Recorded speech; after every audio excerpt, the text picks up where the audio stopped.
4, applications for leave of absence. Are there any applications coming forward this evening? We have nil. So we now go to item 5, the receiving of petitions, deputations and presentations, and I do have a request and have approved a deputation from Mr Damien Carahar in relation to item 9.3. Thank you. Okay, we'll now move to item 6, confirmation of minutes. We are considering the ordinary meeting minutes of the 11th of December 2018. Can I please have a mover and a seconder? Moved Councillor Loden, seconded Councillor Hallett. All those in favour? I declare the minutes carried. We will now move to announcement by the presiding member. I have a few this evening just to talk about some things that have been happening in January. This is our first council meeting for 2019, but we have kicked off the year with some pretty significant infrastructure projects. Currently we have North Perth... That's a bit weird.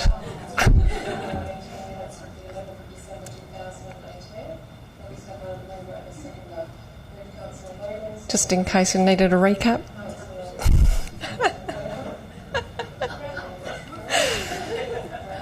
We have a new toy and we haven't quite worked out how to drive it yet. Okay. Yes, so North Perth Common is currently under construction. That's got off to a good start and should be completed by April. Director? April construction finalisation date? Through you, Nicole, that's correct. Yes, great. We are also doing some work up at Oxford Street North, which is the Oxford Street part of the Scarborough Beach, the Mount Hawthorn Town Centre, where we've just laid some new red asphalt. We'll be adding 38 new street trees. We'll be angling to make this a slow-speed share space for all, with a central median strip and lots more bike racks and some motorcycle bays. This will unify the streetscape with the Scarborough Beach Road part of the Mount Hawthorn Town Centre and is a much overdue upgrade for this section of the street, so really excited to see that in progress. I also just wanted to talk about the fact that we've opened our annual community budget submissions. They opened on Friday and will be open for 1 month. This is the opportunity for all of our community members, community groups, residents, ratepayers to put forward ideas to include in our 2019-20 budget, and we have had some very successful applications in the past that have led to some great community outcomes, such as doubling Hyde Street Reserve. We're just doing some work at Jack Marks Park at the moment for new seating and paving, which was a community budget submission. We've had a perimeter path at Les Lillyman Reserve, so just a few ideas of the sorts of things that have come through that process and been approved by Council. Also, our event season continues. It's been going gangbusters over January and continues into February, with Ladypalooza launching on Friday and then following up with our Leaderville Open Streets for a month of great fun and quirky activities happening in Leaderville. And also just to mention that we have just released our latest Well and Wise Seniors calendar of events for over 65s in Vincent. Thanks. Okay, we'll now move on to declarations of interest, item 8, so over to the CEO. Thank you, Mayor Cole. I've received 3 declarations of interest. The first is from Councillor Gondaszewski in relation to item 9.1. The extent of her interest is that she has acquaintances with the applicant, Mr Joe Chindasi of Chindasi Architects. As a consequence, there may be a perception that her impartiality on the matter may be affected. She declares that she will consider this matter on its merits and vote accordingly. The second declaration is from Councillor Loden in relation to item 5.5, the extent of the interest being that Councillor Loden has a personal association with one of the affected residents through his involvement in the fathering project. Sorry, CEO, that should be 9.3, not 5.5. 9.3, sorry. Item 9.3, thank you. Councillor Loden declares that he will vote on this matter on its merits and vote accordingly. The third is from Councillor Harley in relation to item 9.5, the extent of the interest being that Councillor Harley owns a property on the street adjacent to Laneway 8. there may be a perception that Councillor Harley's impartiality on the matter may be affected, and she declares that she will consider this matter on its merits and vote accordingly. Thank you. Thank you, CEO. I will now go around the table to see if there are any matters other than those that have already been raised by members of the public gallery or absolute majority decisions that council members wish to pull out for debate. Councillor Hallett. 9.5 and 9.6. Thank you. Councillor Castle. Councillor Harley. 12.1 and 13.2. Thank you. Councillor Murphy. Councillor Loden. Councillor Fotakis. Councillor Tuppelberg. Item 9.1, please. Councillor Gondaszewski. Item 12.2, please. Thank you.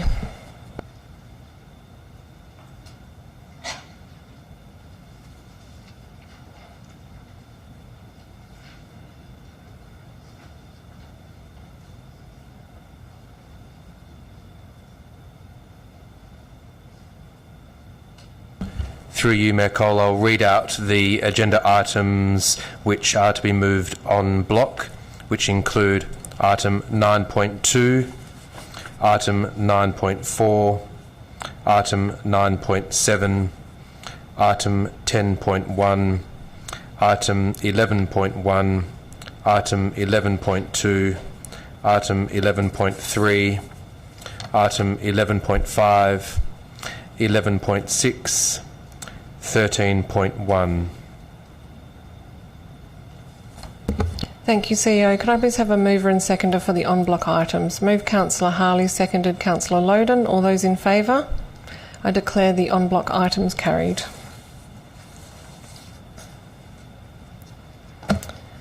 Okay, just for the purposes of those viewing on the live stream and for the public gallery, under our meeting procedures we go to items that have been raised by members of the public gallery first, and then we will proceed through the rest of the items. So the first item that was raised this evening was 9.5, proposal to name 9 roads in Mount Lawley and Highgate.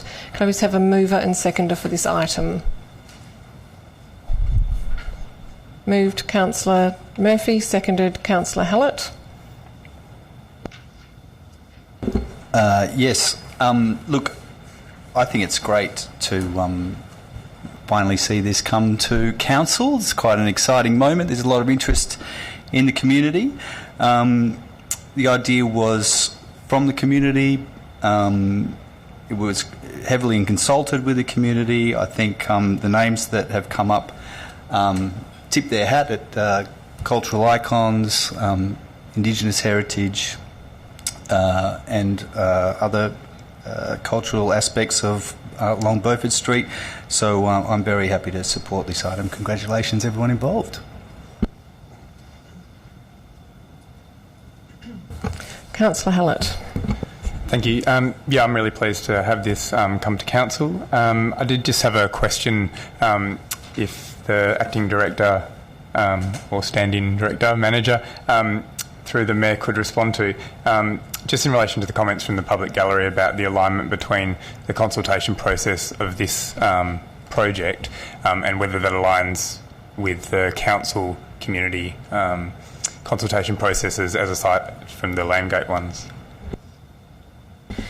Through you, Mayor Cole, in this instance with the Name the Lanes project, the city has undertaken quite an extensive consultation process with the Department of Aboriginal Affairs and the Wadjuk Working Party, along with the local community.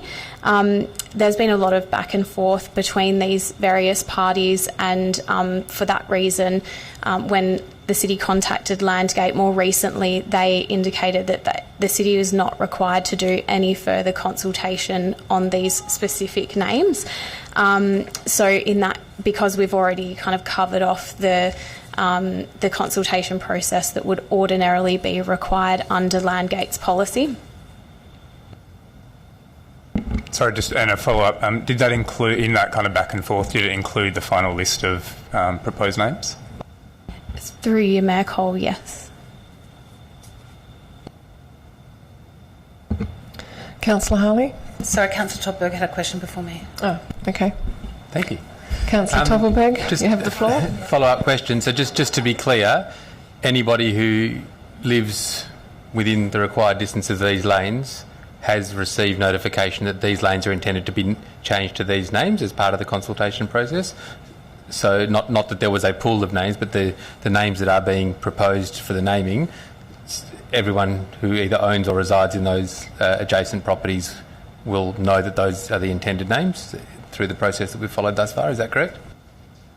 Through you, Mayor Cole, to clarify, the shortlisted names were consulted with the DAA and the Wadjuk Working Party. In terms of the specific names that are intended to be adopted for the each laneway, the local community hasn't been specifically consulted for feedback, but they have been notified that the proposal is coming before council. Can we just further to that,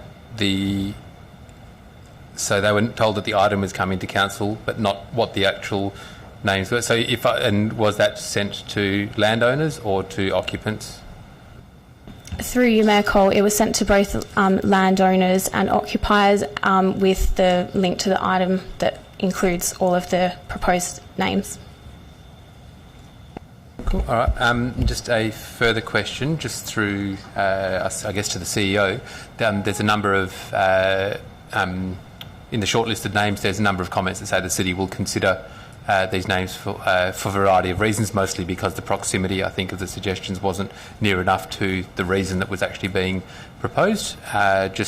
Is there either through the proposed policy that we're dealing with in item 9.6, is the intent for those names to be considered as applications to have laneways near those, closer to those addresses as being named, or is that something that is just being banked for future reference? And how will we actually reference those people that have been told that their application was considered, but that they will be considered for naming laneways in the future?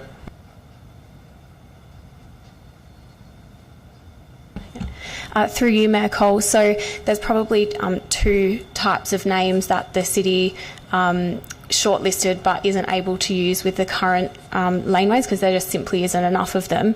One of those sort of groups is Aboriginal names. So as part of the city's reconciliation action plan, there's a proposed action to look at how the city names various facilities, roads and other public amenities using Aboriginal names. So it's intended that all of the Aboriginal ones will feed into that project.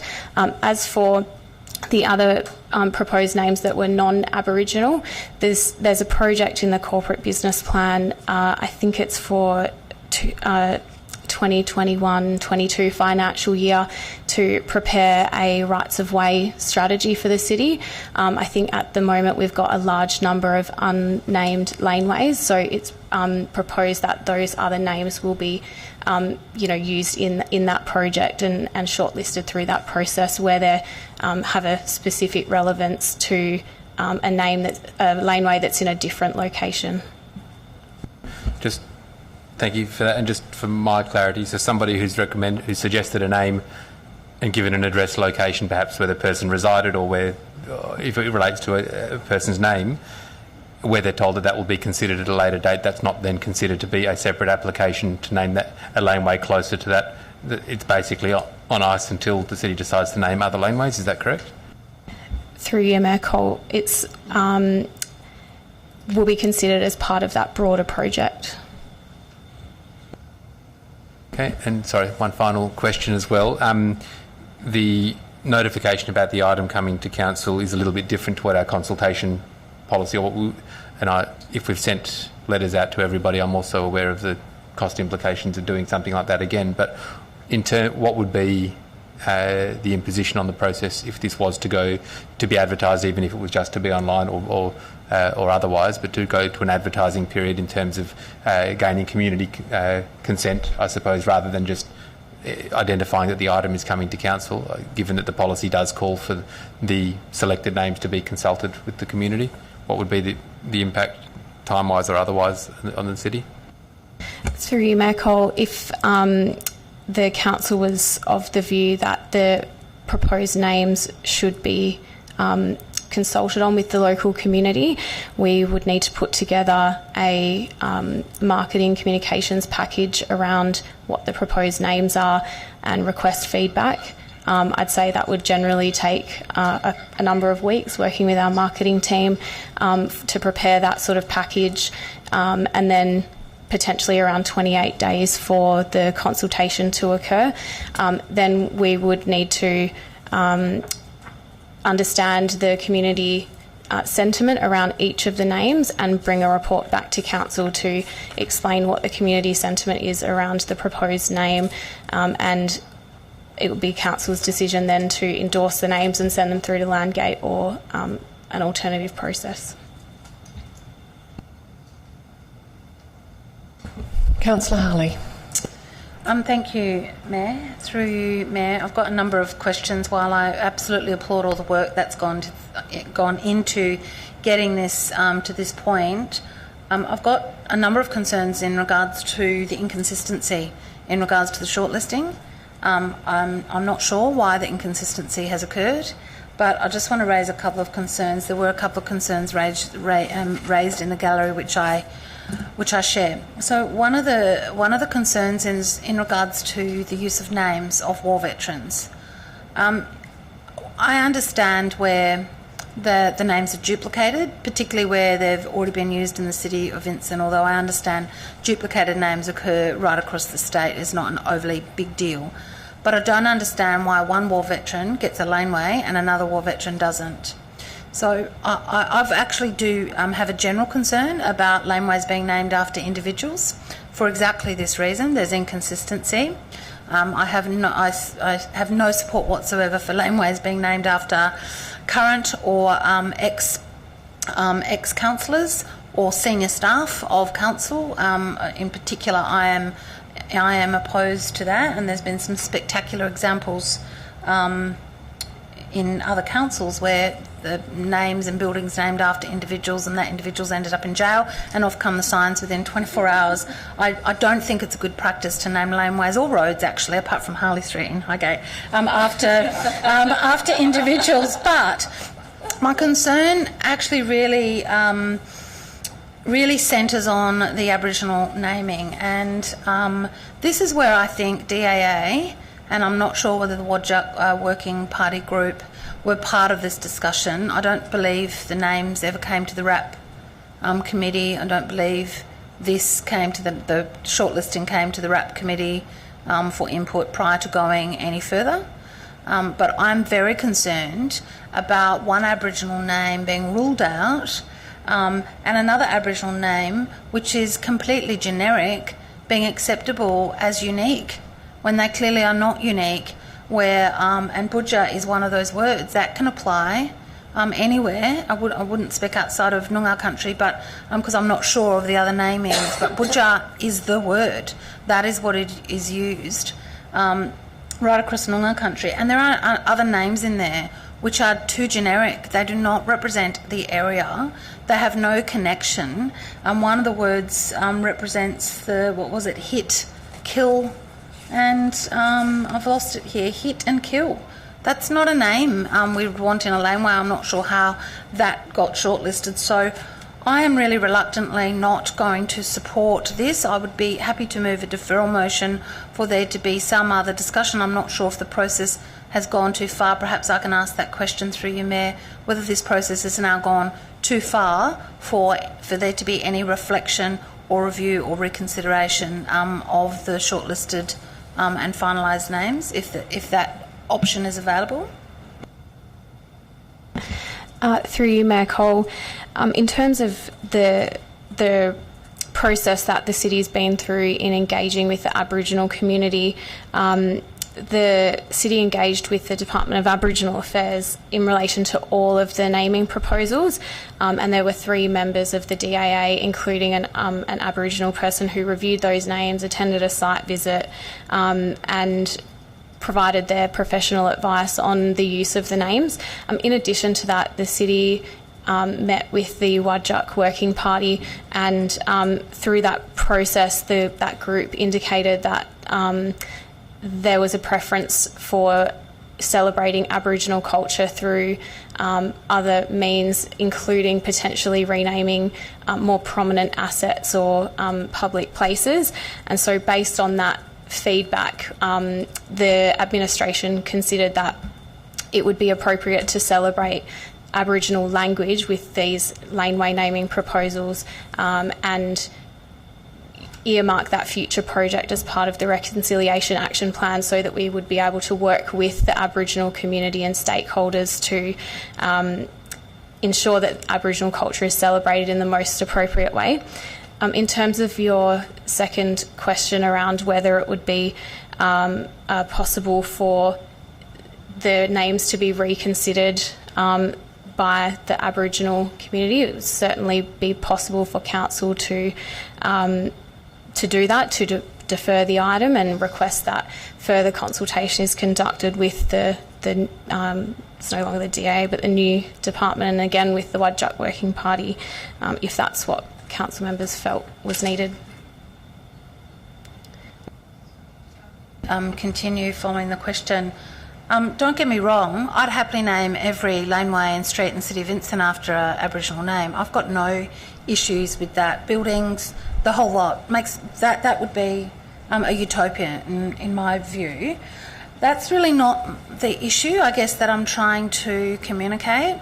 And I accept that DAA and the Wadjuk Working Group were involved. That doesn't mean I have to agree. So I don't agree with the rationale behind why some names are regarded as duplications or too generic, and yet what we've ended up with are names which could be applied in any city council in the metropolitan area, all the way down to Albany and all the way up to just before Northam. I don't understand how those words in particular are unique to us. And I would, at the very least, hope that education goes in around that, which is why I do think the residents in those areas should be fully aware of what their laneway means. There's no point slapping a sign up and people not understanding what the relevance is, the cultural relevance is. So I totally agree that for awareness purposes and for respect, those laneways being named Aboriginal names I'm in support of, but I take issue with the process. And I do think we need to play a little bit more hardball. When a government department says, computer says no, I don't believe that we as a council need to accept that as an answer. So I don't want this to go off the rails, and I'm happy to listen to any other councillors. I want this to be in place, and I want these laneways named. It has been a long-term project, but and if you can offer any other solutions for how we could ensure that we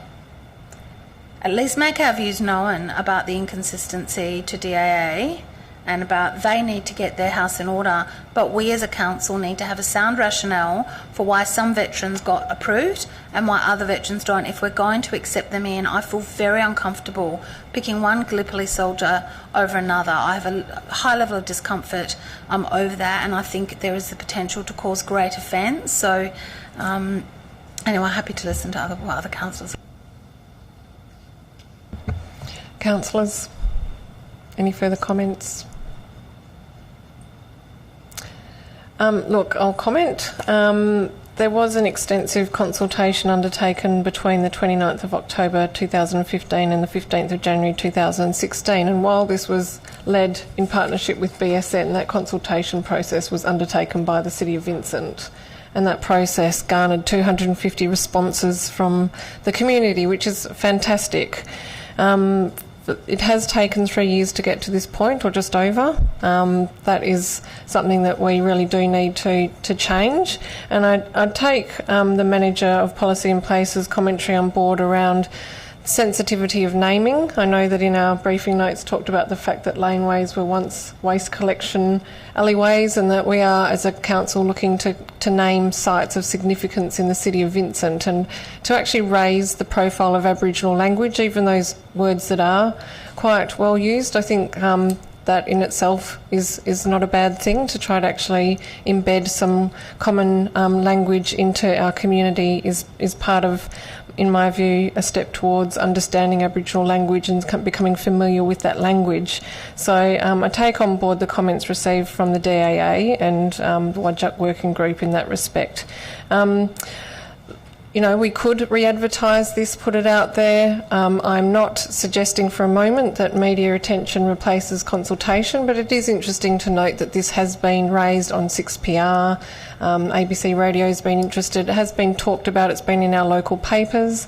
So there has been a level of awareness around this. We have had a number of residents who engaged in that process that have sought regular updates throughout the process. So there is that high level of awareness around this. If it hadn't taken 3+ years, I think I'd be more open to running further consultation, but I'm just really conscious of the fact that this project has lagged significantly. There has been a positive reception. I think we've sent letters to residents in the areas that we'd normally correspond with. We as council members, I mean, I haven't received a single email from a resident saying that they're unhappy with the names, or, it hasn't sort of led to community members contacting us, and we know that where there are issues in contention, the emails will come, we will get the phone calls, we will get the approaches. So in this particular circumstance, because of the time and because of the nature of the consultation that happened at the very outset of this project, which was very high profile, I'm quite satisfied with where this process has landed, but I do think that some of the comments around how we do that in the future could be dealt with in the item that we are potentially to address next. So I'm quite happy to support the officer recommendation and the naming of the lanes in this circumstance. Are there any further comments? Okay, I'll put the motion. All those in favour? All those against? Sorry, can I just have those voting against? Just Councillor Toppelberg. Thank you. Okay, so I'll move on to item 9.6, which is the amendment to policy number 2.2.8, Laneways and Rights of Way. Can I have a mover and seconder for this item, please? Moved Councillor Hallett, seconded Councillor Toppelberg. Thank you. I've got a few questions for this one as well, through you, Mayor, to the manager. Just wanted to clarify a few things around some of the discussion we've had previously about this and also raised in the public gallery. Firstly, what difference does it make for the laneway naming process to be a procedure rather than a policy in terms of council oversight of any future changes? Do you want one at a time? Thank you. Through you, Mayor Cole, if the procedure is embedded into the policy, then it is required to come back to council to change. In this instance, administration is seeking the council members' endorsement of the procedure and would intend to bring back any changes before council in any case. So if you would want the sort of absolute certainty that a policy amendment would come before council, then the most appropriate mechanism would be through the policy itself. If you're satisfied that council endorsing it and administration bringing back any changes, then that wouldn't be required. Thank you. I guess, so then firstly, can I just flag an amendment that the procedure would be included as an appendix in the policy itself? The next question is, would you be able to comment on whether the changes reduce transparency and opportunities for involvement from the local community in terms of being able to provide alternative names? Through you, Mayor Cole, so the proposed road naming procedure is intended to remove duplication in the process that currently exists with the policy provisions and Landgate's policies and standards, and is intended to provide a user-friendly sort of how-to guide or step-by-step guide for how the city will process road naming procedures. Needs to be flexible enough to accept any type of situation that it will need to be used. So there may be circumstances where the city itself wants to initiate road naming, such as in the Name the Lanes project, and in those situations that's possible for us to come up with names ourselves or seek community input through a competition or something like the Name Lanes project. Also needs to be able to accommodate individual road naming requests from members of the community. We sometimes receive an ad hoc request from a member of the community to rename or name a road in the city, and so it needs to be able to accommodate those. And also, in a similar way to what the current clause 5.2 in the policy requires, is that there may be situations where the city receives a road naming application, so just one ad hoc name, and then the process of consulting around that name brings about more road name proposals, so the procedure would need to accommodate that as well. In terms of the community's input in the process that's proposed, it would be very similar to how it is now, with the exception that any road name proposals that are put forward or that the city receives will go through step 2, which is the assessment process, before going out to consultation to ensure that the name is actually possible to be approved by Landgate, and that's probably the key difference. It's definitely intended that if the city only receives one nomination, that there would be opportunity for people to provide additional suggestions, and that they would get advertised and go through the process as well. Could you also comment on how you envisage, in terms of that new procedure, how council would be involved, if at all, versus us as representatives of community? Through you, Mayor Cole. So the process for naming roads is a decision that's made by Landgate on delegation, if you will, from the Minister under the Land Administration Act. So in this instance, the city's role is to provide a recommendation or idea to Landgate as the decision maker on what the community sentiment is around a particular name. So in my view, regardless of whether the decision was made by council or a recommendation was made by council or the administration, the city would provide the results of the consultation, determine whether there was general community consent for any proposed name, which would be a direct result from the consultation, and any recommendation, so that Landgate would be able to make their decision in an informed way, knowing what the sentiment of the local community is. But that wouldn't come to council prior to Landgate for any input? Through you, Mayor Cole, that's what's in the proposed road name procedure, that it would not come to council, that the recommendation will be put together based on the road naming criteria that's proposed. And just last one, just wondering if do we currently have a process for identifying laneways? Because I guess in thinking about some of the ad hoc ones that we might get, we have a whole bunch of laneways without names across the city, and do we have some kind of strategic thought around, do we intend to go through that systematically and do it proactively from our point of view, and what will be the process for the city to initiate that naming? Through you, Mayor Cole, we do, I guess, have a plan to strategically approach this issue more broadly through that project that I previously mentioned in the corporate business plan, to be able to identify and define all of the role of all of the city's laneways or rights of way, as they're sometimes referred to, so that we understand where they all are, what their role is in the road hierarchy, including engineering specifications for their widths and things like that, as well as the potential to name them. So we've understand that that's something that the city needs to address, and that's why we've put it in the corporate council has put it in the corporate business plan for a future year.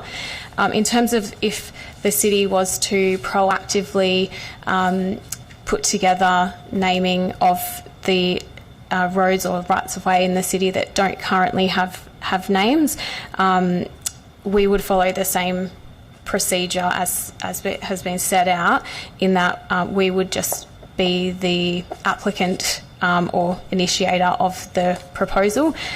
It would be up to council at that time to determine whether we wanted to put together a series of names to then consult on and seek additional ones, or if we would prefer to put that out to the community by way of a competition or something in a similar way to the Name Lanes project.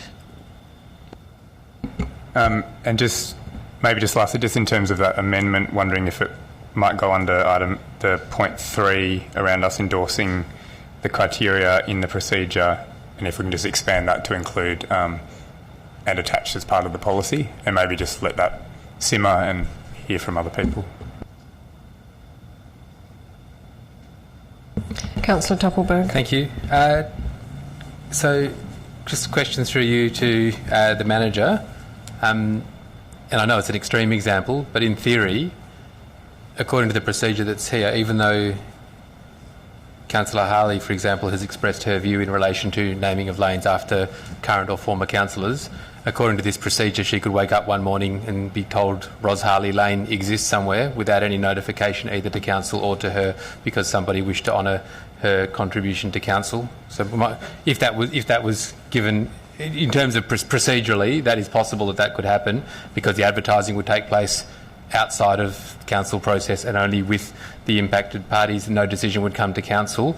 And if the people in that area were happy, even though council may have a view that naming laneways after war veterans, councillors, staff or otherwise.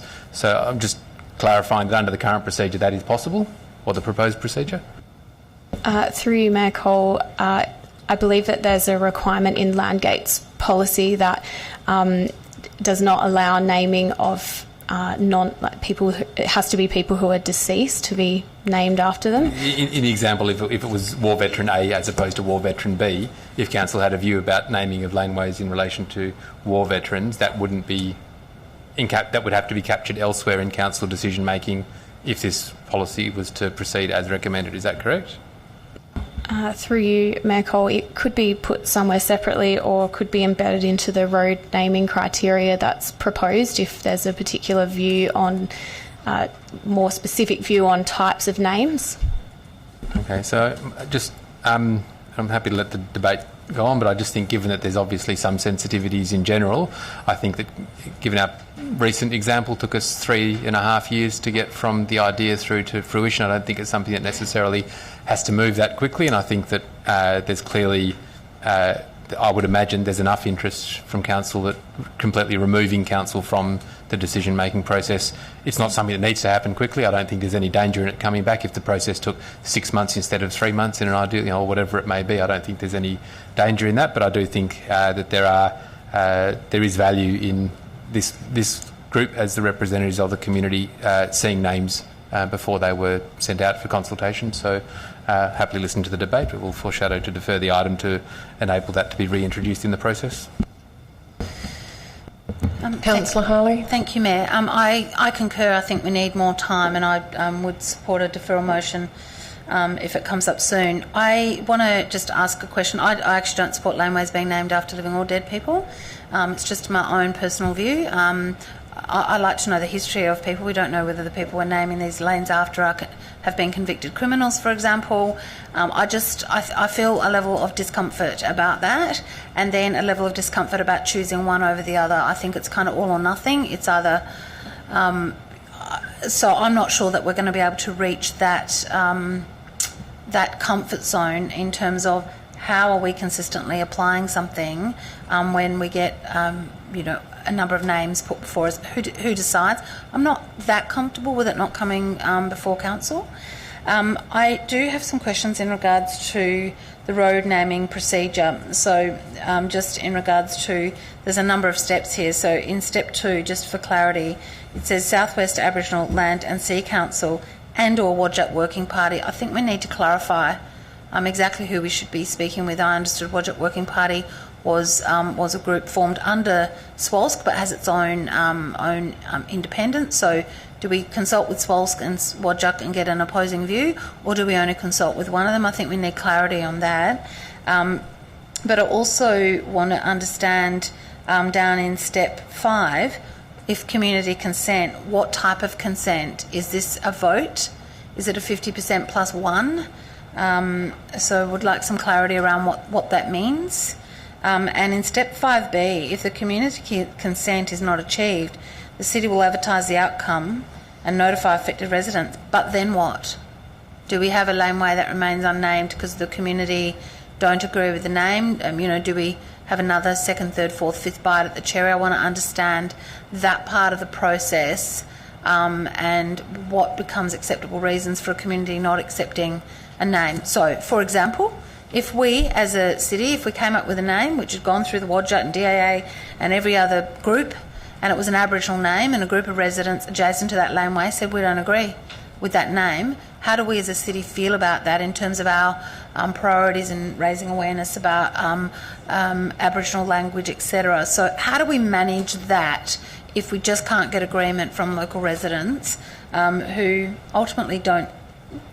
The laneway is public property, so I just want some clarity around that, but I'd be supportive of a deferral motion coming forward.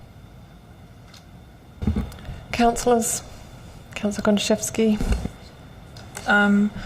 I think I understand Councillor Topperberg and Councillor Harley's concerns, but I think from my perspective, I think that the Landgate document at 140 pages is, in relation to geographical naming in Western Australia, is comprehensive. For example, it does set out issues in relation to measuring community consent. It does also set out issues in relation to commemorative naming. And I think that I think that ultimately the policy is generally in alignment with this, but ultimately Landgate are the decision makers in relation to these names, and it would be up to the city to look to put forward their names that have resulted from the process and demonstrate how they will actually comply with these policies and standards, for Landgate to be able to undertake their decision-making process. So I'm pretty happy with this, and I genuinely I recognise that that council is. We're here to represent community views, but I'm confident in this instance, as council isn't the decision maker in the ultimate naming of these lanes, then that the procedure is in sufficient alignment with Landgate's processes to satisfy me that there would be adequate community consultation. Look, I'm happy to let this one go through.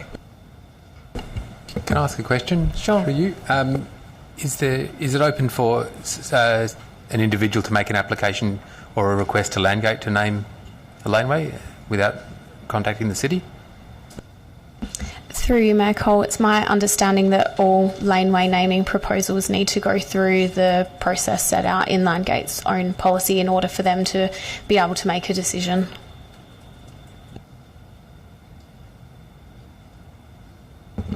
I think the Councillor Topperberg was wanting to understand that within that process, does that have to come with a recommendation from the relevant local government, or could it be handled completely within Landgate without any consultation with the local government? Sorry, through you, Mayor Cole, no, it would need to come along with an endorsement or results of consultation that the local government has undertaken. Councillor Hallett, can I just... Your question, yes, because you're the mover of the item, so otherwise you'd be closing debate if it's not a question. Thanks. Just one, I understand that Landgate's the ultimate decision maker, but I guess I'm curious about what scope there is for us to go above and beyond their requirements, given the interest of council around that. Sorry, through you, Mayor Cole, if I can just clarify, in what way would you be suggesting? For example, excluding war veterans, or just adding extra criteria as to what we think our local community, post-consultation, etc., would think is reasonable. Through you, Mayor Cole, there is scope for the local government to, prepare road naming criteria, not dissimilar to what's proposed, but potentially additional ones that we believe represent the views of the local community, because ultimately the consultation process is intended to understand the views of the local community, to be able to then report that through to Landgate for them to make an informed decision. So if the city felt that it was in our interest to have our own criteria that builds on the requirements of what's in Landgate's policies, then that would be up to us. I guess that my understanding is that Landgate wouldn't be bound by our road naming criteria, though they generally make decisions on naming in accordance with community sentiment or community consent, which is in their policy. They wouldn't necessarily be bound by the specific criteria that we have in our policy. But our criteria would guide what ultimately the name is that goes to Landgate for their consideration and would exclude certain other ones. Through you, Mayor Cole, yeah, that's correct. Councillors, any further comments? Amendments, motions? Councillor Hallett? Unless someone else is going to, can I move to defer it? Because I think it would be useful for us to have some further conversation. If you could just outline the rationale for deferral, please. Yeah. Ditto to what was said previously, but... just to say what it is you'd like administration to do, and perhaps sometimes we do attach a time frame to these things. So I guess to defer the decision to perhaps even potentially the next meeting, pending having a conversation at a workshop in between, just to identify whether there are serious concerns that we might have to take a while to do, or else some minor things that we could just adjust and then bring it back straight away. Is there a seconder for the procedural motion? Okay, this being a procedural motion, there is no debate, so I'll put the motion. All those in favour? I declare it carried. Item deferred. The next item that was raised from the public gallery is 9.3, number 48 Aegina Street, Mount Hawthorn. This is a Section 31 State Administrative Tribunal reconsideration, 2 single dwellings.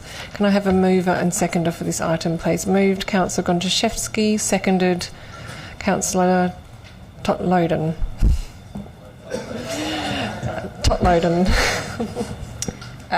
Thank you, Mayor.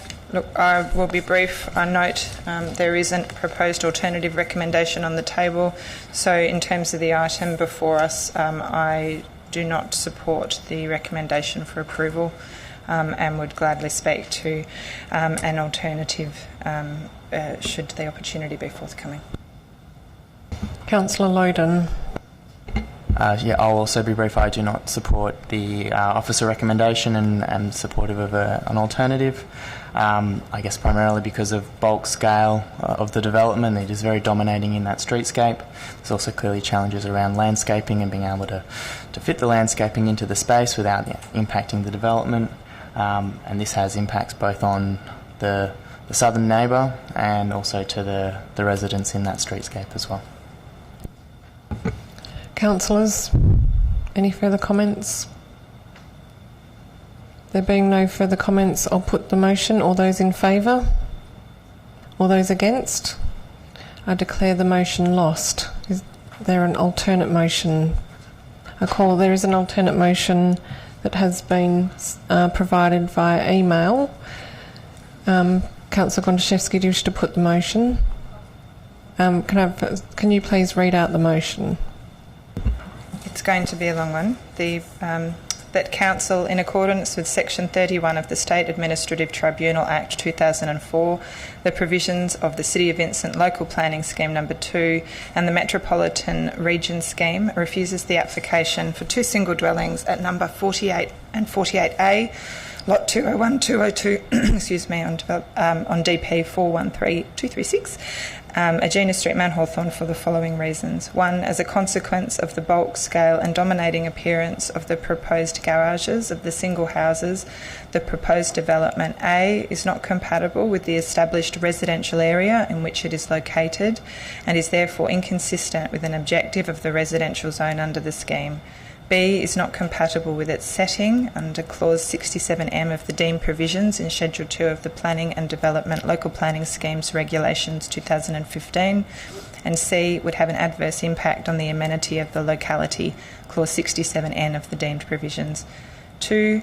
Contrary to an objective of the residential zone under the scheme, the design of the proposed development is contrary to sustainability principles because A. The landscaping design would restrict solar access and ventilation to private open space areas of the single houses, and B. The building design, including a 2-storey boundary wall, would restrict solar access and ventilation to number 48 Agena Street, Mount Hawthorn. 3. The matters referred to in paragraphs 2A and B would have an adverse impact on the amenity of the occupants of the proposed development. And 4. Adequate landscaping on site has not been provided to reduce the impact of the proposed development on adjoining properties and the streetscape, clause 67P of the deemed provisions. Thank you very much, Councillor Gontaszewski. That alternate motion now does appear on the screen, not the new screen, but on all other screens that are connected.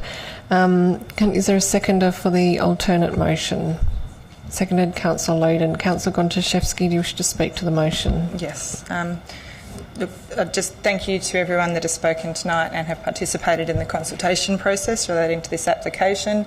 The main points in contention in relation to the application relate to the dominance of the double garage and the provision of landscaping and their associated impacts. And viewing the elevations and plans presented, it's clear that the decision to retain parallel undercover parking for 2 cars on such a narrow lot frontage is the driver behind a design where the ground floor is dominated by the garage, and this cannot be effectively screened with landscaping.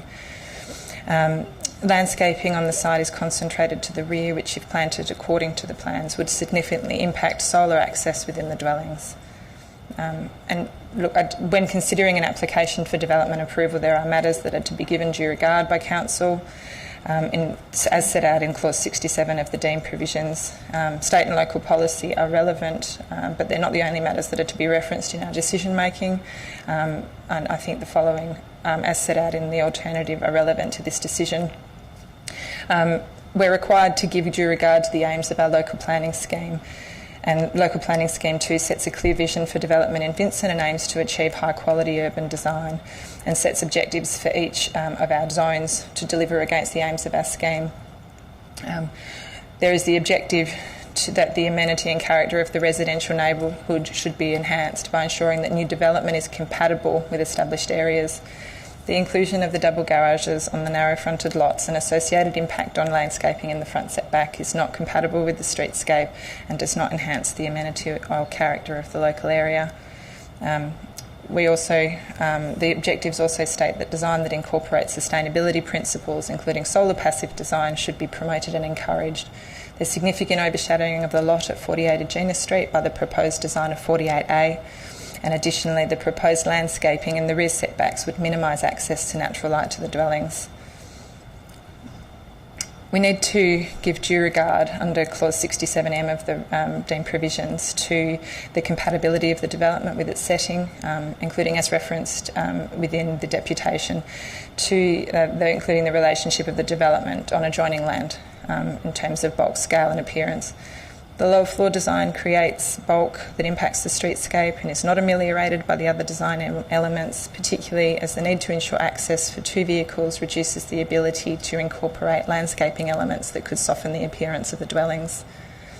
Clause 67N of the deemed provisions relates to amenity impacts of the locality, including character and environment. The overshadowing of the dwelling at 48 Agena Street is impacted by overshadowing, and the character of the locality would be impacted through the construction of the dwelling, where the double garages and limited landscaping in the front setback negatively impacts the character of the streetscape. In terms of landscaping, Clause 67P of the deemed provisions talk about whether adequate provision has been made for landscaping. The majority of the landscaping is proposed in the rear setback and will impact on access to natural light. The landscaping provided is inadequate to reduce the impact of the development on the streetscape within the front setback. Notwithstanding the tapering of the drive, the front setback will be dominated by paving, and the garage, as the feature with the greatest streetscape impact, will be unable to be screened with the landscaping proposed. Through this process, we've heard from the residents of Agena Street as to the impact that the proposed design would have on the character and visual amenity in their locality. I've considered the views put forward tonight in all submissions on this application, relevant policies and the deemed provisions. I can't form the view that this application is in line with the aims or objectives of the local planning scheme, that it is compatible with its setting, or that it proposes appropriate landscaping. I absolutely recognise that there are constraints with the creation of the 2 narrow lots. However, there are examples of designs that would address the matters under consideration. Whilst I recognise also this may require the implementation of tandem or single parking, or the consideration of modifying the dwelling size. But I'm confident that with creative design, this wouldn't be a detriment to either the livability or saleability of future dwellings on the site. Thank you. Councillor Loden? I don't think I can particularly add anything to that, so I'll just leave it at that. Councillors, any further comments on the alternate motion? No? Okay, look, I just do want to acknowledge that there have been changes made from the application that came before Council previously to this one. It should be noted that the setback has been increased to 7.11 metres, that the portico in the north dwelling has protruded by about 0.7 metres forward. There has been the removal of the blade wall.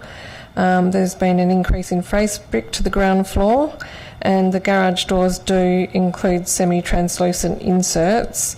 Canopy is still in question. I note that in the report it talks about 26.3, but I do accept that in terms of the suggested plantings and the canopy that would be achieved, that they are unworkable as put forward.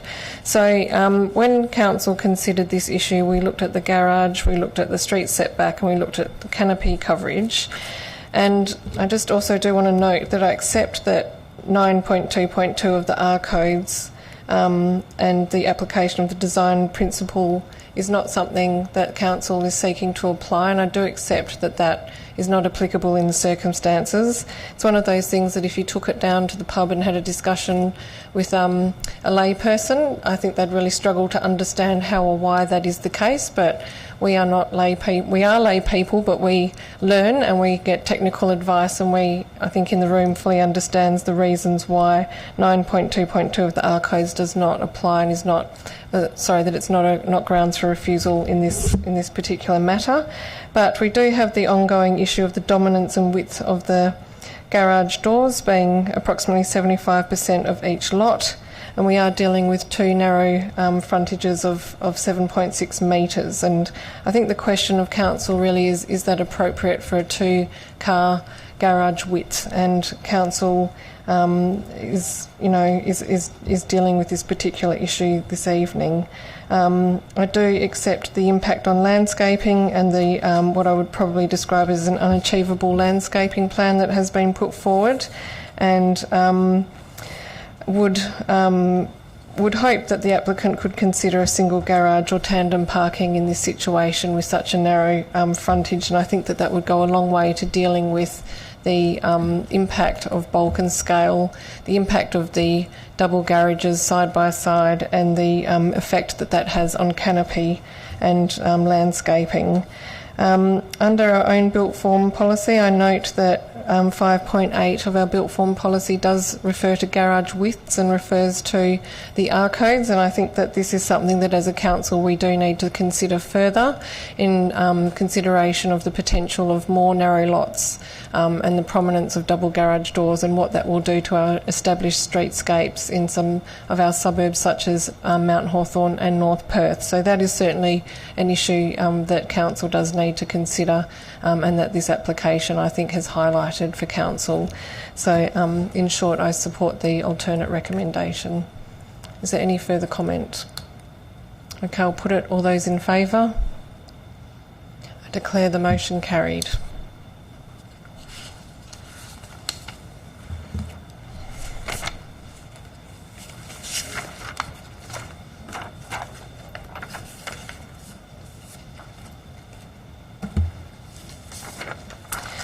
Council members, we do have Mr Chris Liversidge here, who is a consultant who provided advice on the statutory review of the city's wards and representation.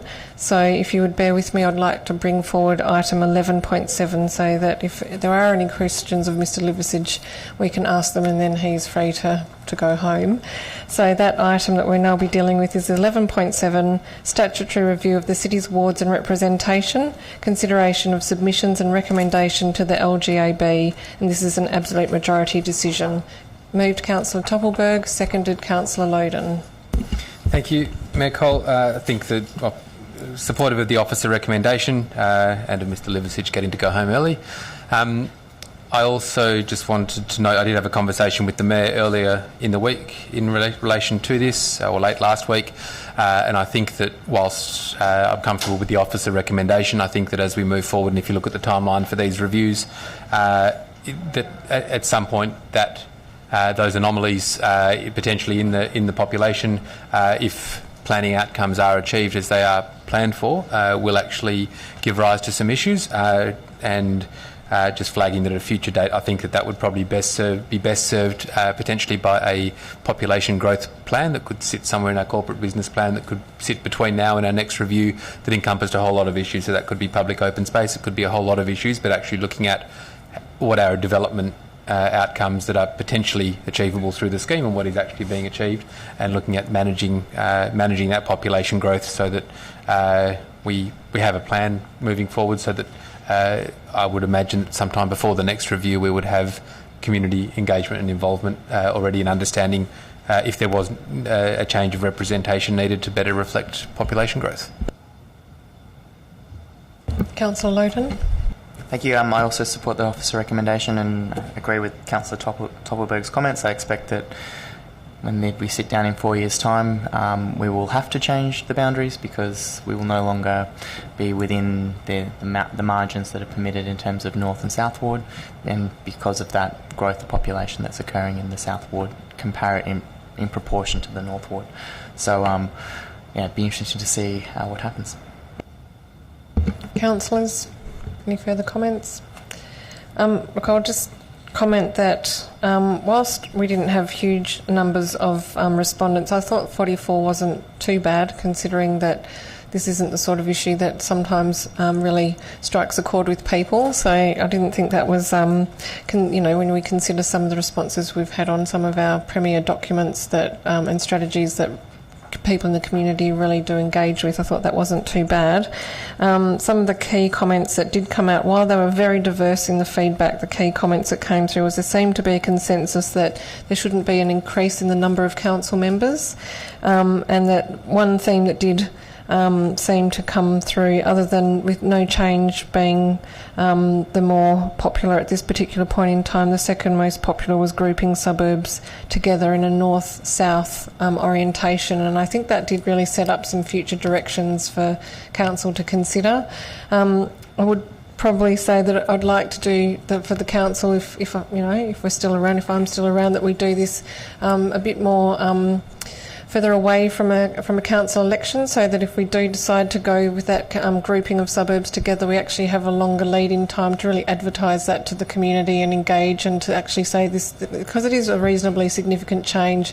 If you did do that, it would no longer be a sort of a boundary line that would follow through the city of Vincent, but it would be quite significant for a lot of people making that change over in terms of understanding their representation. So I think that for now I'm comfortable with the recommendation. I'm comfortable that the majority of the submitters that did put forward supported no change, but I do think that it has set us up for future considerations when we come to this next, and that the community has provided some good advice around how that might look. Any further comments? Okay, I'll put it. All those in favour? I declare it carried. We will now go back to development services for our final item for the evening. I'd just like to say thank you to Mr Chris Liversidge for coming in this evening. Thank you for joining us. So next item is 9.1, number 118 Anglo Street, North Perth, mixed-use development comprising 1 commercial tenancy and 4 multiple dwellings. Councillor Toppelberg moving, seconder, Councillor Loden. Thank you, Mayor Cole. I've just got a couple of questions and to the manager. I'm not sure if you are well, anyway, I'll ask the question. So on page 23... Manager of Development and Design. That's the words I was looking for. The manager, otherwise known. On page 23, so that is the site ground floor plan, there is a diagram showing obviously the ground floor plan, which includes the 4 car bays, which are east-facing, and there are curbs that are shown, and then there are 4 nibs, which, from what I can see, have little circles on them that represent the trees that are shown elsewhere, and these are adjacent to the fence, effectively. There's a 1.5 metre setback between the building and the fence. We've got the car bays protruding from underneath the building, and we've got the... so I guess my first question is whether, reasonably speaking, the proposed plantings will be able to achieve the canopy coverage that is proposed for that side setback. Through you, Mayor Cole, there is an opportunity for it to contribute to the canopy coverage. However, I do take on board the limited space it has in terms of providing that coverage and how far that will extend. But there is opportunity to provide some canopy coverage and shade. Yeah, I guess my concerns, have a couple of concerns with the development. I think, look, it's a derelict site. It's great to see it being developed. It's the first proposal come to us since we were told that we had to have R60 on Ango Street. It's a mixed-use development. It's been well received by the city's design review panel.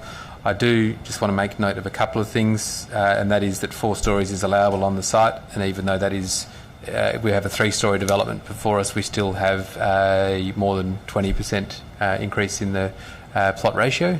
So that's a lot of building for 3 stories, considering 4 is allowed. I don't necessarily concur with the officer's assessment in relation to the heritage and adjacent development.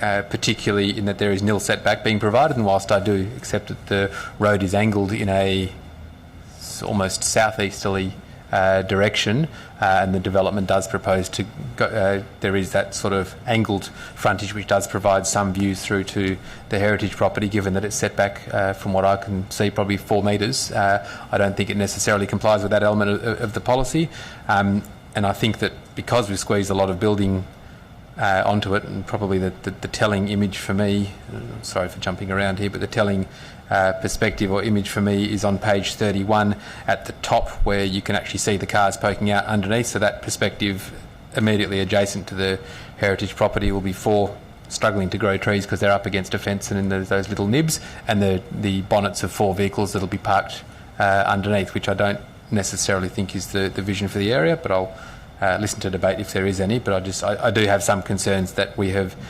squeezed everything possible out of this site, and at 20% over plot ratio and a storey underneath the allowable height, I think those are some of the issues that do evolve. Councillor Loden. Thank you, Mayor. Councillor Topelberg has given me food for thought, and I am reflecting on what I want to say. I was initially supportive of this development, but the comments around how much is being squeezed onto the site is a challenge. But it is an area where we are seeing those shifts happening. Look, I'm happy to support approval of this development as is, but I will similarly listen to the debate. Councillors, is there any further debate? Councillor Fotakis. Look, I'm just going to say that I'm supportive of this. This is a difficult site. It's one near quite a difficult sort of access way in terms of a lot of traffic through there. So I take the point that there is quite a lot squeezed onto the lot, but when we've got lots like this in these locations, I think this is one where special consideration is needed. Councillors, look, I do take the point, but I will support the development. I think that the development is very well articulated. I understand what you're saying about squeezing on and the cars just poking out, but overall I think it is a very well articulated and designed building. It is, as Councillor Fataka says, in a location that I think this will really lift the area, having this development there, and in terms of the way in which it interacts with the heritage property next door, I think that it's actually better that it's 3 rather than 4 stories in this location. So overall, I'm happy to support this application. Are there any further comments? Okay, I'll put it. All those in favour? All those against? Councillor Toppelberg voting against, I declare it carried. Thank you.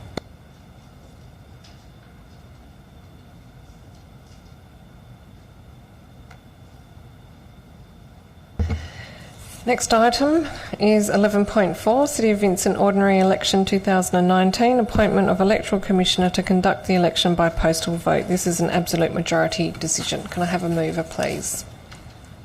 Move Councillor Loden, second Councillor Toppelberg. I'm happy to support this submission. We have to have an election, and this is the process we go through, and what we've identified there as the process for doing it is appropriate for this coming election. Councillor Toppelberg. Just to note that the financial implications, as mentioned in the report, is based on an estimate of an increased return rate due to the fact that there's a mayoral election being conducted, and that we actually have asked the question and confirmed that we get charged what it costs. So should the voter turnout be similar to what we've received previously, that cost will be less.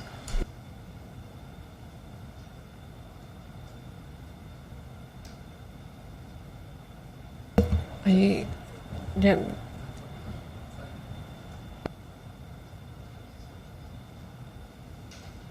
Confirmed. Sorry, it was a statement. It was in the. Sorry, it was provided in the briefing note. The decreased cost will be in decreased postage if there's a decreased response rate on what's been quoted. Councillor Murphy. Oh, yeah, just out of interest, do we know what the cost was last time there was a mayoral election to the city? Through you, Mayor Cole, I don't, but I can find out. That's all right. Any further comments or questions?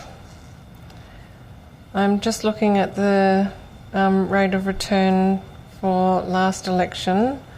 Yes, it was around the around the turnout rate in the South Ward 26.69%, and in the North Ward 28.79%.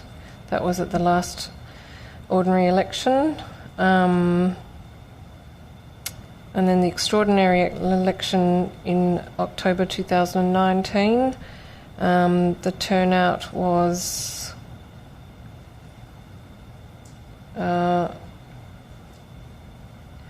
for the mayoral election 26.72, and for the South Ward that was 23.69. So that was an extraordinary election. So yes, we haven't hit 35% recently. Yep. Any further comments? Okay, I'll put the motion. All those in favour? I declare it carried. Thank you.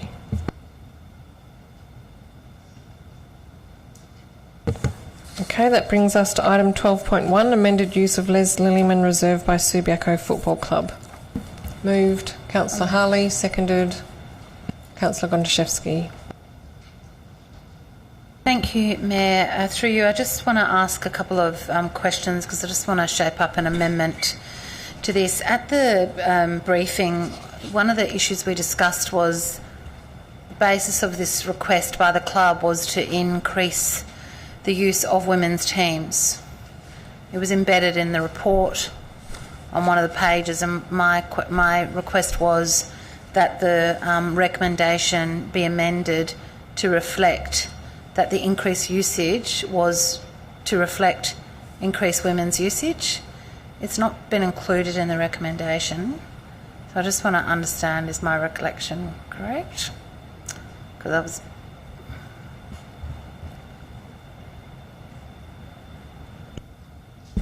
Through you, Mayor Cole, Subiaco Football Club couldn't confirm that that would be, since they haven't got a women's team playing at the moment.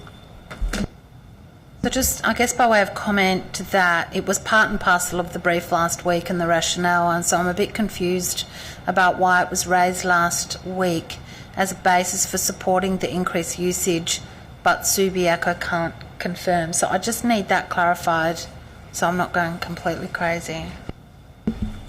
Through you, Mayor Cole, yes, they say this is future provision of more training space so that they could launch a female team.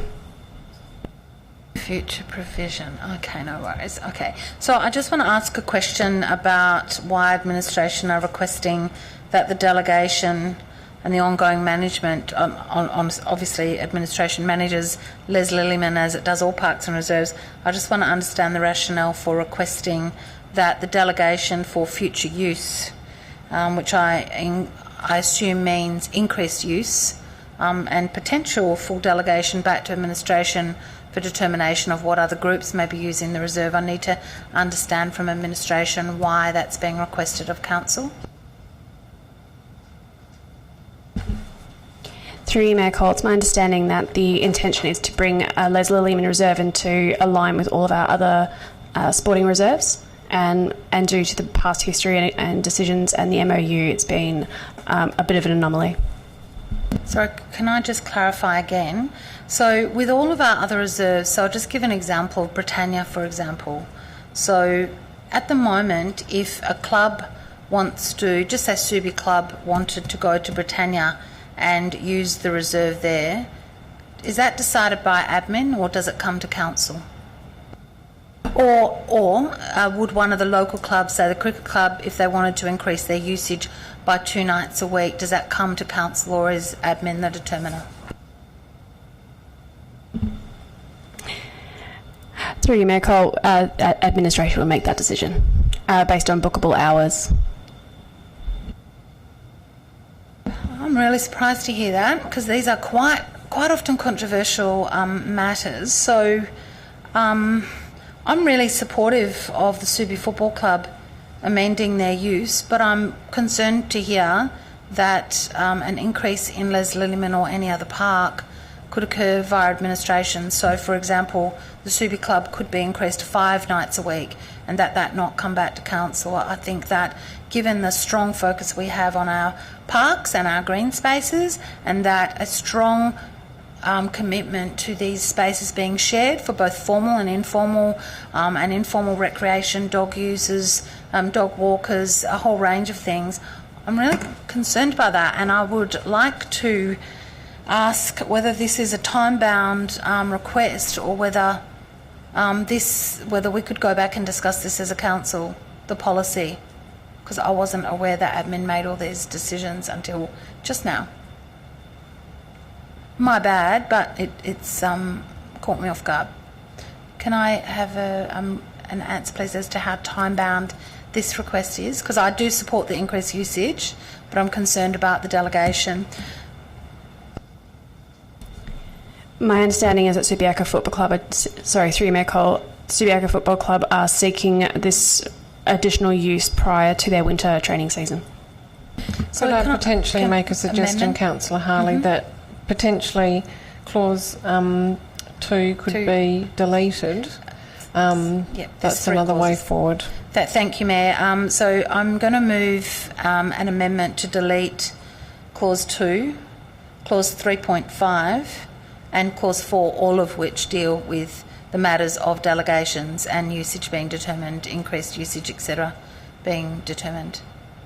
So that basically it remains the status quo. That's my amendment. Is there a seconder for the amendment? Councillor Hallett. Just briefly, I would I think that the status quo needs to remain on this reserve. I'll focus just... Sorry, Councillor Harley, just for the benefit of Natasha, who needs to type up the amendment, if we could just clarify with you that we've got it right. So it is to wholly delete clause 2, and then the other deletion was clause... To wholly delete clause 2, and to wholly delete, remove 3.5 from those deletions and wholly delete clause 4.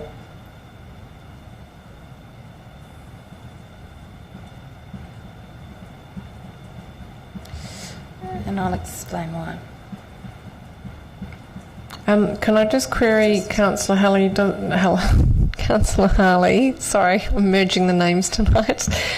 Is it absolutely necessary to delete clause 4? Just an interpretation of that could be that that's simply that administration is just liaising with the club and the community on changes, but not that they are specifically making those changes under delegation. Like that might actually be a useful tool. Yeah, I can have the amendment just to delete clause 2, which deals specifically with the delegation, and leave the others, which are assessing, managing, liaising, etc., which are still retain the delegations up to council. So, Councillor Hallett, you're the seconder. Councillor Harley, do you wish to speak to the amendment? Yes, just briefly to explain. I think that the status quo should remain for this reserve. The issue about how we manage all reserves and about how usage of all of our reserves and parks, I think it needs to be discussed by council in the context of our green space and the ongoing pressures that we have. Les Lillyman, the current status is that any usage comes before council as it's done tonight, and I think that's appropriate for this park. It is a small park. It is an area which is building up in density. It has shared use, including formal and informal use.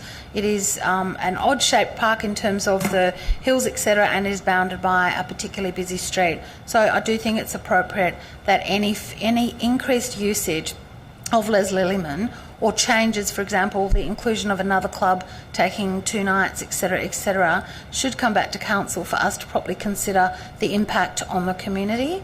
That's it. Councillor Hallett, do you wish to speak to the amendment? Councillor Gondaszewski? I'm supportive of this, but I just want to check in relation to the previous decisions. So if this is removing the reference to approval to administration, my understanding would be that it would still be the CEO that would, on the basis of the previous council decisions, that would be the, authorises the Chief Executive Officer to finalise the use of Les Lillyman Reserve and terms and conditions with the club. Is that correct? So, because I think that at least in the 2004 decision, it talks about that council was approving in principle the details in relation to the use, but that essentially then that was handed back to the CEO to undertake the finalisation of that agreement, but that that agreement would be done in the terms set out in the council decision. I'm asking because I just want to confirm who's the decision maker is, because I think that essentially goes to the heart of Councillor Harley's amendment, but also whether we may need further amendments to the wording to make sure that it sets out what's being approved and what's not.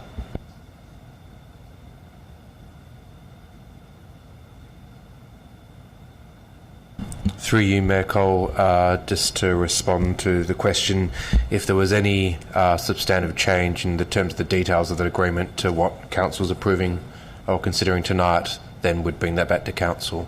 So it'd only be minor, administrative, non-substantial changes to implement the terms being considered by Council tonight. Councillors? I think I did ask a question at the briefing about how this fits in with the leasing and licensing framework, and the advice was that is more around buildings rather than sporting fields. So I am keen that we take a consistent approach to the booking of our fields and reserves. So, I would like this to be consistent. It seems to me that the advice is that that is what happens with our other fields and reserves, but I also understand Councillor Harley's perspective, and particularly in the consideration of the public open space strategy and the sorts of demands that are in place on our fields and reserves by various sporting groups, and how that is often in tension with more passive recreation at those fields.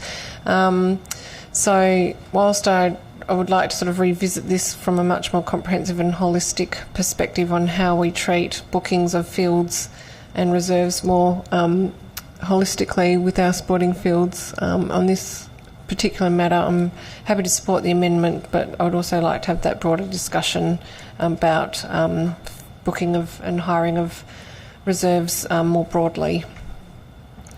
Are there any other comments on the amendment? Okay, I'll put it. All those in favour? Declare the amendment carried. We're back to the substantive. Are there any further comments on the substantive? Okay, I'll put it. All those in favour of the motion? Declare the motion carried.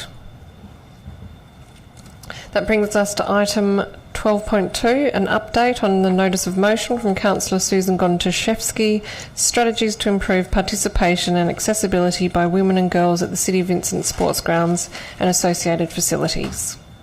Moved Councillor Gontaszewski, seconded Councillor Fotakis. Thank you, Mayor. Look, I recognise this is just an update on the implementation plan, and that there are a number of activities that are currently underway. That said, I think this report is pretty light on details, and in terms of being able to use some of the information in this report as part of informing consideration of issues that may come up through budget preparation, capital works program, the lease and licence framework that we're going to consider in the next meeting or so. I don't feel that I've really got the information that I was seeking when I sought to have this report come back at this time. I was assured that February was not an unreasonable time to get this information, but I do note that from the briefing notes that of the 34 health check club health checks that had been sent out, we are yet to receive 16 of those. I note that administration has undertaken a number of activities to follow up, and that the Christmas break has certainly probably played a reasonably large part in that. However, I am supportive of the recommendation, but would like to propose an amendment that would request that a report to provide an update on the health check membership data is presented to Council in March 2019. If I can get a seconder. Seconded Councillor Toppelberg. Look, for everything I've just said, I think really this is interesting information for us to have. It's certainly shone a light on some of the disparities in access to our sports grounds and playing fields within Vincent, in terms of access for women and girls to play sports in the parks and that are close to their home. I think that being able to have a look at updated health check data will allow us to look at those clubs that are making efforts and taking steps in this area to open up their clubs to women and girls, which ultimately has a raft of benefits for our community. So I think another month should be hopefully sufficient for administration to be able to access that information and provide that back to Council. Councillor Toppelberg, do you wish to speak to the amendment? Councillors, any comment on the amendment? I'll put the amendment. All those in favour? I declare the amendment carried. We're back to the substantive. Are there any further comments on the substantive motion? I'll put it. All those in favour? I declare the motion carried.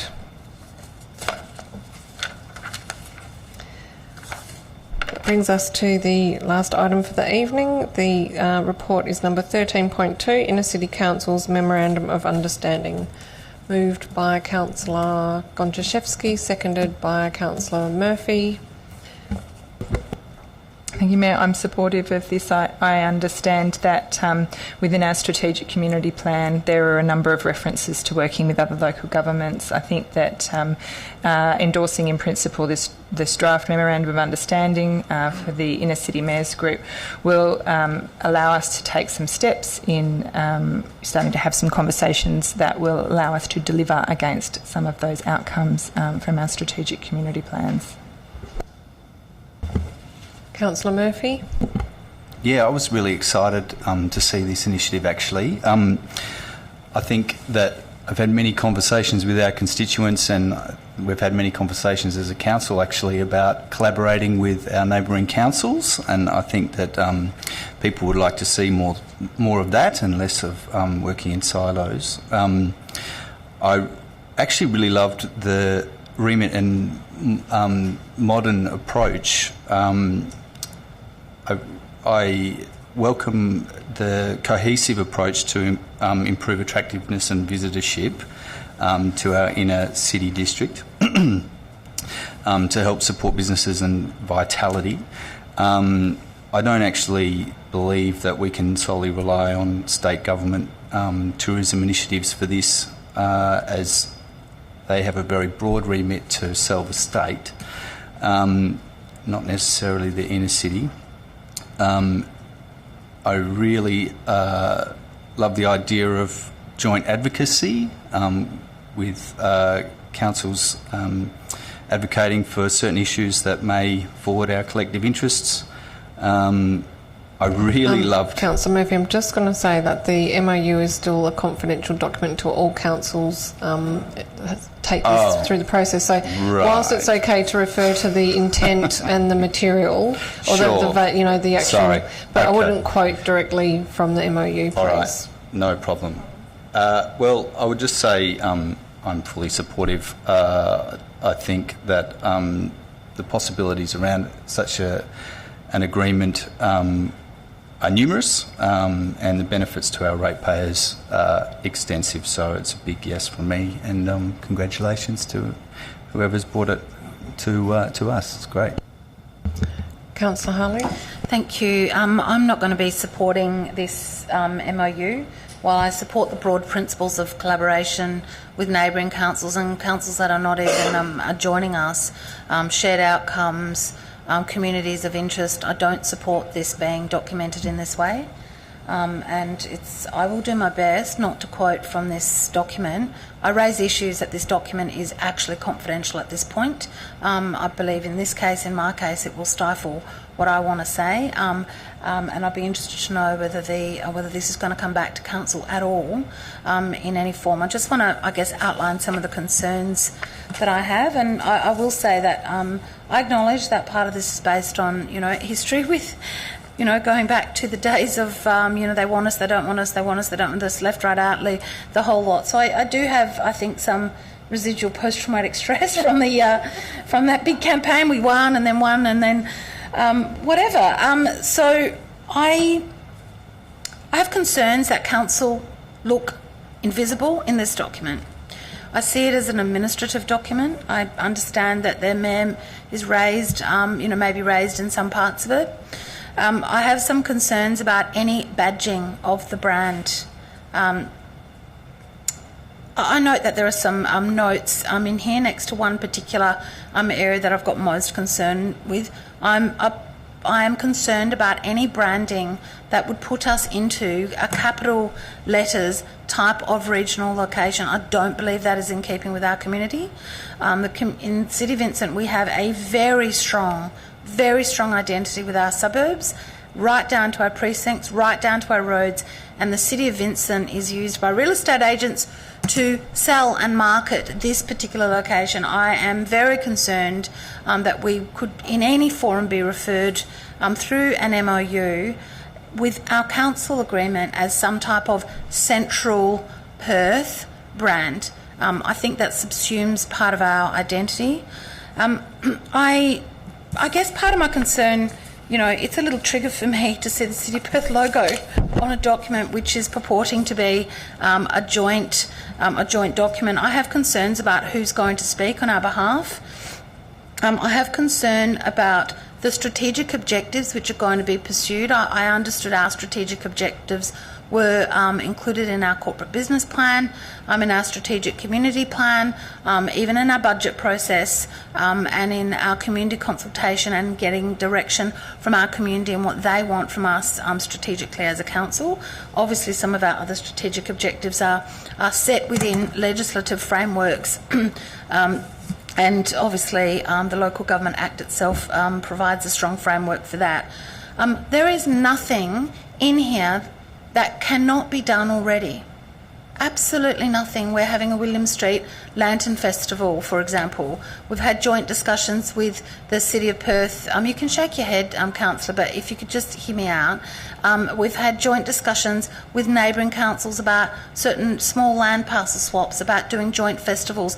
There's absolutely nothing, and I've had a conversation briefly with the CEO as well, and gave him the courtesy, as I did with the Mayor very briefly, about my concerns that we can already do all of this. So it's tempting to argue that an MOU means nothing. I don't agree. I work with MOUs every day. I can, in law, if there are certain characteristics in an MOU, even if you do not call it a contract, it can actually be regarded as a contract.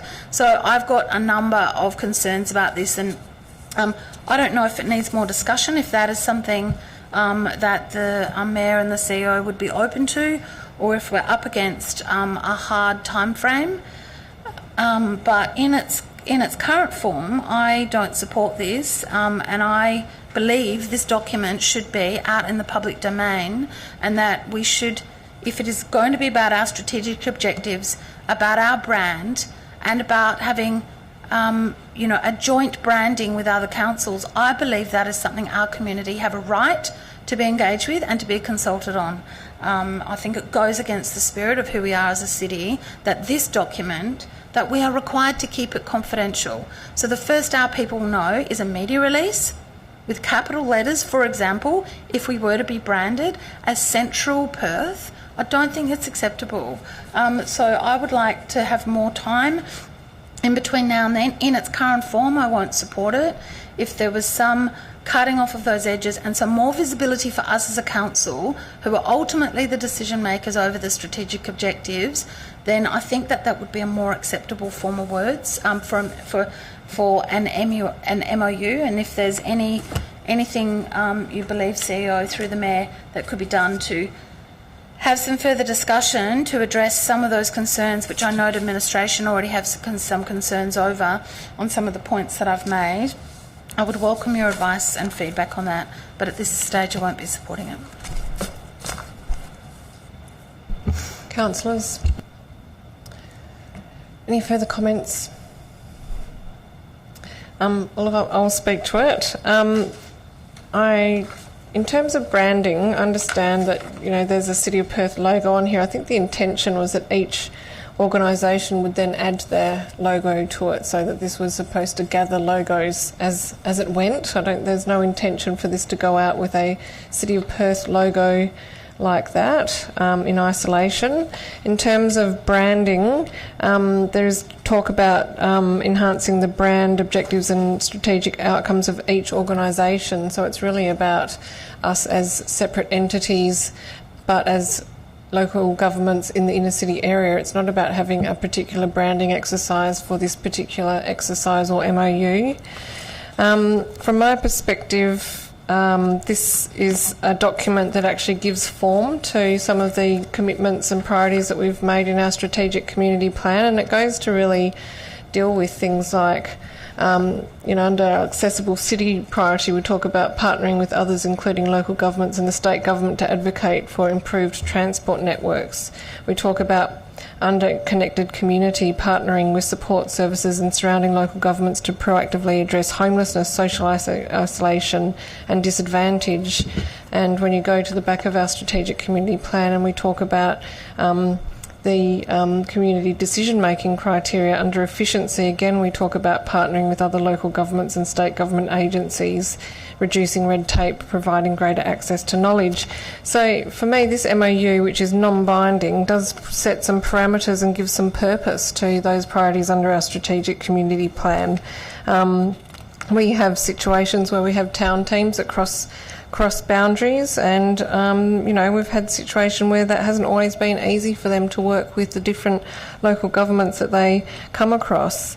This is an MOU that will be released publicly. The reason that it's come forward as a confidential item at this stage is to allow local governments that are considering this, and then it will be released publicly. It was circulated to council members by email sometime previous. I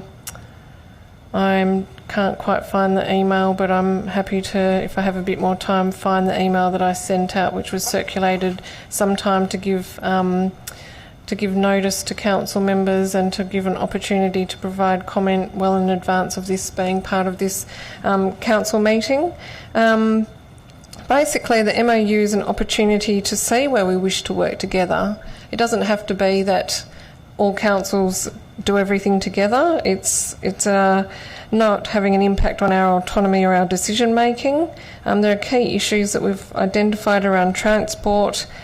I think this is a critical issue when you look at MetroNet and what that is delivering for inner city communities. Right now, the outcomes there are zero. And I think that in terms of lobbying and advocating and having a position, having some form to the way in which we do that does say to the state government, well, actually, we're getting a bit more organised in the way that we advocate and that we present our concerns and our requests to you. We have, as mentioned, Councillor Harley, we're already working on events such as the Lantern Festival, where that is a partnership between Vincent, the City of Perth, and North Bridge Common. I knew that mistake would come up with that common naming. It does give us an opportunity to really try to deal with homelessness and other important issues between us. So for me, this is really putting that partnership into practice, and it's doing it in an open and transparent manner, because this will be a public document for scrutiny and that people can see the intention and the parameters that are in place around that. They'll see that it's non-binding, that we retain our own identities, we retain our decision-making abilities, and to be honest, if we come up against problems where there is some council extending beyond the intent and purpose of this, then at any point we can withdraw. It's non-binding. We can step away at any moment. So I think that this is actually a really powerful way to signal to other levels of government that we're working together, and also to indicate to our communities that we're adulting in the world of local government, where we often get criticised as fighting and not sort of acting in the most professional of manners. And I think that this does really demonstrate that working together and achieving outcomes for the community where there are benefits to be gained for our community in the City of Vincent is a really positive and proactive thing. So I'm fully supportive. Are there any further comments? Okay, I'll put the motion. All those in favour? All those against? Councillor Harley voting against. I declare the motion carried.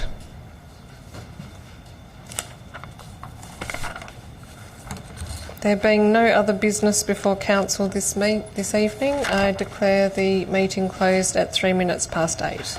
Thank you, everyone.